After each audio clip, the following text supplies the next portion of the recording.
मी ना आज बाजरीची एक मस्त रेसिपी दाखवणार आहे. ती तुम्हाला सगळ्यांना नक्की आवडेल. आता थंडी चालू झाली आहे म्हणल्यावर बाजरी आपण सगळेजण खातोच. तर त्याचीच आज मी रेसिपी दाखवणार आहे. तर चला मग.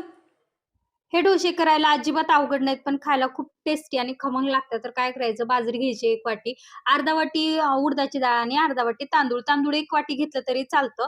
त्यानंतर स्वच्छ धुवून घ्यायचं आणि धुतल्यानंतर ना भिजत ठेवायचं 4 ते 5 तासासाठी आणि त्यानंतर वाटून घ्यायचं. आता वाटताना काही नाही, आपण जसं डोश्याचं वाटतो ना, अगदी तसंच बारीक वाटून घ्यायचं. त्याच्यानंतर रात्रभर फर्मंट होण्यासाठी ठेवायचं. आता दुसऱ्या दिवशी याच्यामध्ये थोडंसं मीठ घातले मी आणि व्यवस्थित मिक्स केले. आणि मीठ घालून मग तुम्ही जसे पाहिजे तसे याचे डोसे बनवू शकतात. म्हणजे जसं की पातळ, जाड. आता इथं मी थोडासा पातळ असा मीडियम, जास्त पातळ नाही, जास्त जाड नाही असे डोसे करून घेतले.